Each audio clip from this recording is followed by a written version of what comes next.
Welcome back to another episode of Around the League, y'all. Today we're going to be discussing, a few of our takeaways from the Lakers and the Suns game. We also going to be getting into Morant's return and how he looked there, and getting into what the Grizzlies' ceiling is as we get into the playoffs.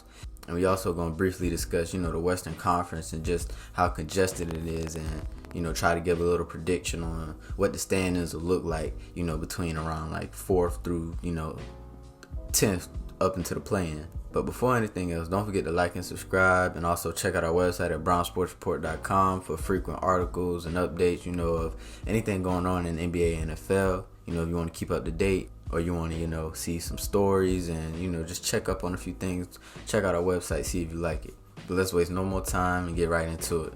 So last night, the Lakers beat the Suns, in a game that was, pretty close through and through. It was pretty competitive, and my takeaways from it was that, Austin Reeves is an emerging, I wouldn't want to say star, but he's an emerging player.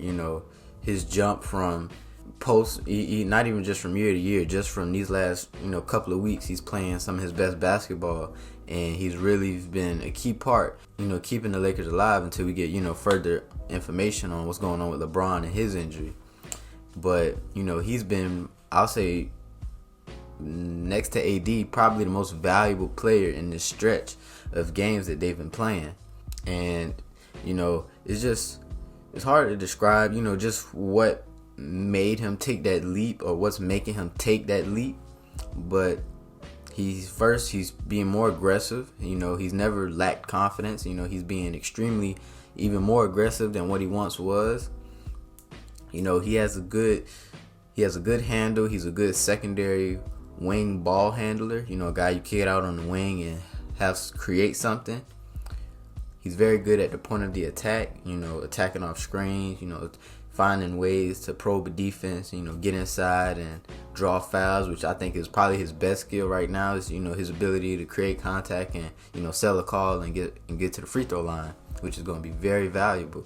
But, on social media, you have some people, going back and forth, as they don't like the foul calls he's getting. They feel like because he's not a star, or he shouldn't have that cachet about him, he shouldn't be getting these type of calls. But it is what it is. He's found a way to create and sell contact and get the ref's attention to where they feel like they have to call the foul.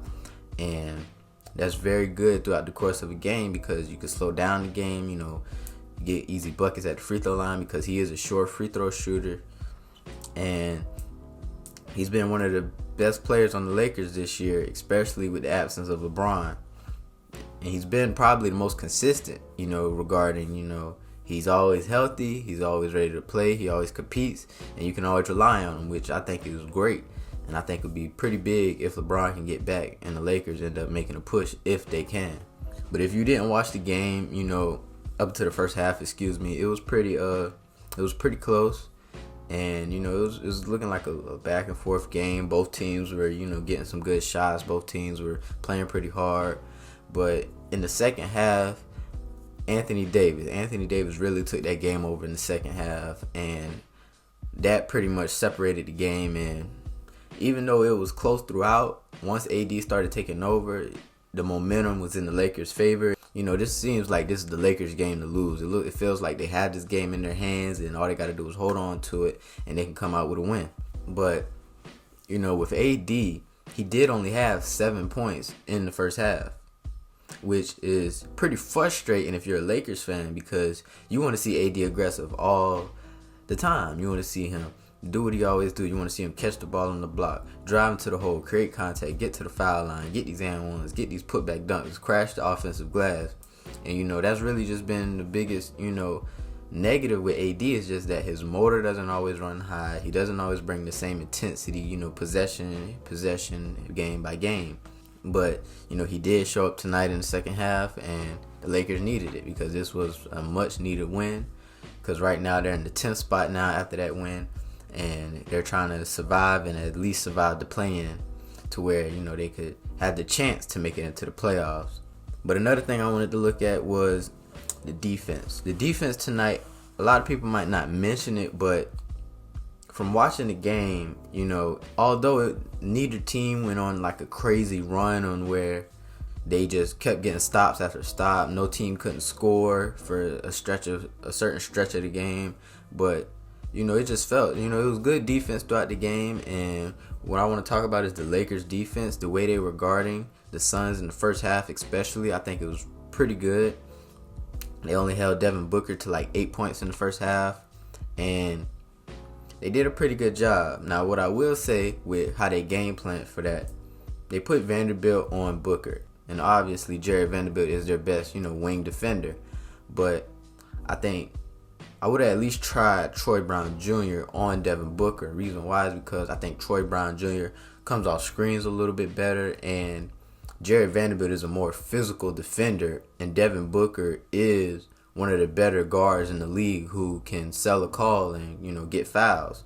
So I would at least try Troy Brown because I think he can defend against screens a little bit better, dodge them a little bit better, come over them a lot quicker than Jared Vanderbilt because Jared Vanderbilt is a little bit more stockier and a little bit more, more physical defender.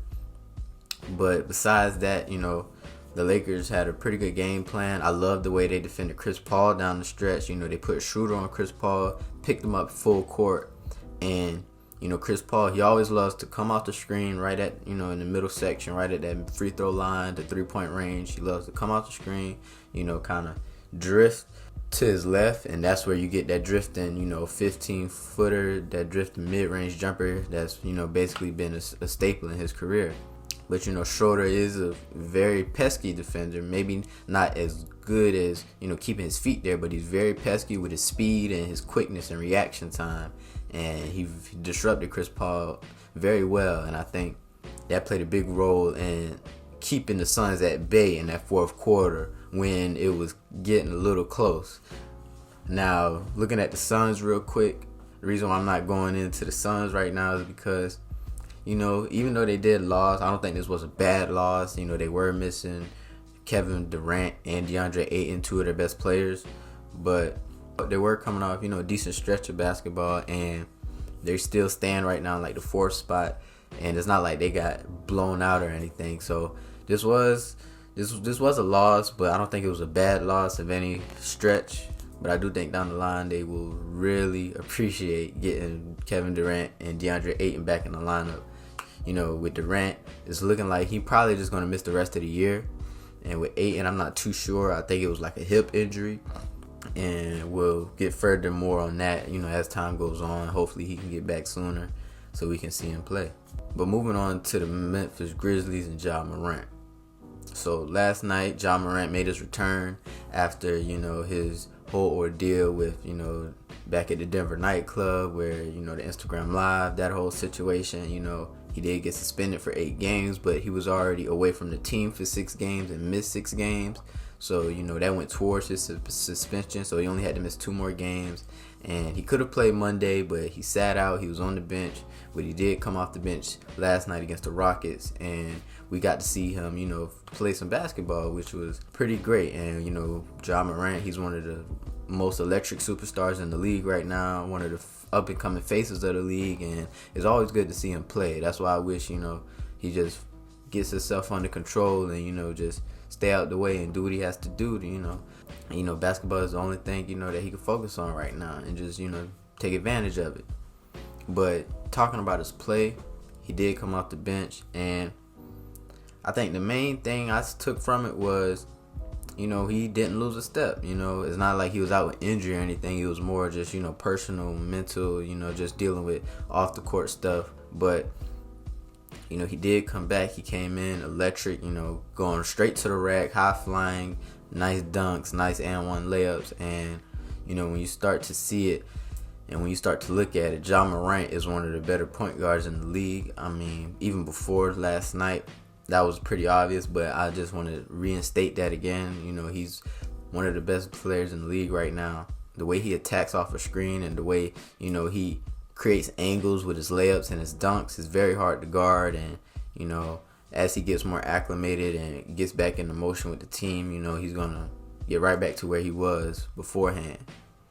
And one of the more underrated parts about Ja Morant's game that I feel like a lot of people don't mention is that on the court, he's so smart. Like, you can see him breaking down And I think a lot of that has to do with, Tyus Jones and, his leadership. But when Ja Morant's on the court and he's running the point, you can see how he navigates things. You can see how he's aware of the clock. He's aware of time management. He's aware of matchups. He's aware of, how to attack.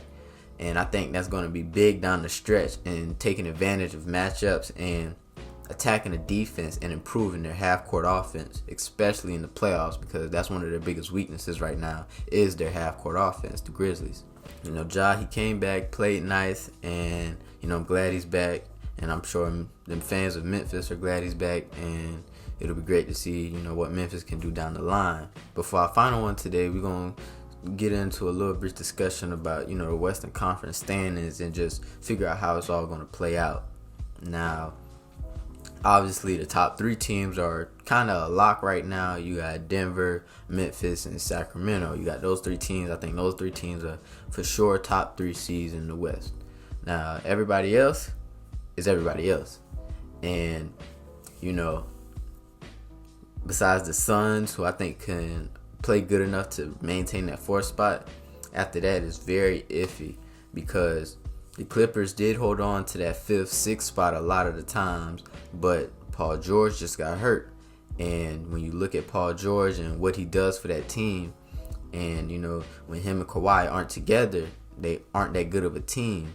And one of the bigger weaknesses of the Clippers, in my opinion, is their team defense. Sure, they have, guys, Kawhi Leonard, Defensive Player of the Year, Paul George, all NBA level defender. I think those guys, although they're good individual defenders to a certain extent, the Clippers' team defense is just not good at all. And that's what you need in playoff basketball is good, great team defense, because you have to collectively get stops. You have to collectively get out and run in transition, go on runs, go on stretches where, you go 7-0 run, a 9-2 run, an 11-3 run. You need those type of stretches in playoff basketball. And I think the Clippers struggle to do that oftentimes than they should because they don't play good defense as a team. And a lot of that has to do with intensity on the defensive end, your care on the defensive end, and just, how well you communicate as a team. And I think that's really going to hurt them, especially with Paul George out, where you lose an element of a 6'9" guy who can guard the perimeter at an elite level. And when you look at some of the other teams, like the Minnesota Timberwolves, Karl Anthony Towns is making a return. According to reports, Anthony Edwards should be returning in the next couple of, you look at the Timberwolves, you look at the Mavericks, you look at the Warriors, you got teams like that who are fighting for that 6th, 7th spot, trying to, stay alive. And I think the Clippers could drop out of that, that 5th, 6th spot and fall into the play-in, and a team like the Warriors or the Timberwolves could launch up and get that 5th, 6th spot because it's up for the taking right now, especially with Paul George out. And the Clippers, I don't expect them to play as good as they can, and I expect them to fall out. If I'm being honest, I expect them to fall out, and I expect them, to maybe be the 7th, 8th seed, if I'm being honest. And then once you look at the bottom of the totem pole, you look at the Lakers and the Mavericks, and you also got teams like the Jazz and the Pelicans trying to see if they can chip into that 10th spot. And those teams, I think the Lakers are very dangerous, and the Pelicans, when healthy, are very dangerous, but they just can't stay healthy. Same with the Lakers. When healthy, they are very dangerous, but you just don't know with their health. But if they can get healthy, I think when they are healthy, I think those two teams can make things extremely interesting, especially if they make the playoffs by getting past the play-in. And you got the Lakers matched up with a team like Denver or Sacramento, and you got the Pelicans matched up with a team like Memphis or, Sacramento as well. But, teams are now starting to get into that stretch where they're entering, their last about 9-10 games. And, these last couple of games are going to start getting really more intense. I think you're going to start really seeing a lot more intense basketball, especially against teams that are fighting for playoff position. Because, it's the same thing. You see it in the NFL, what they say in the NFL.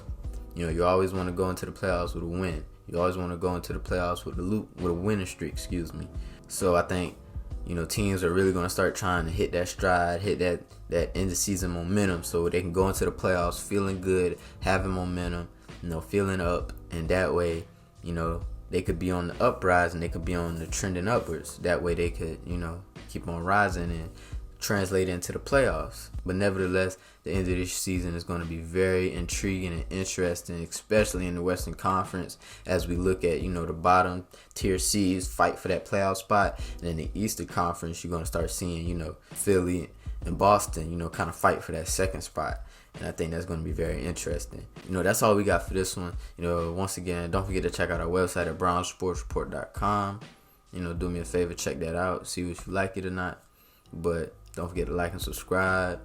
Tune in next time because I will be getting more frequent. And I am trying to get better. So bear with me. But that's all we got for this one.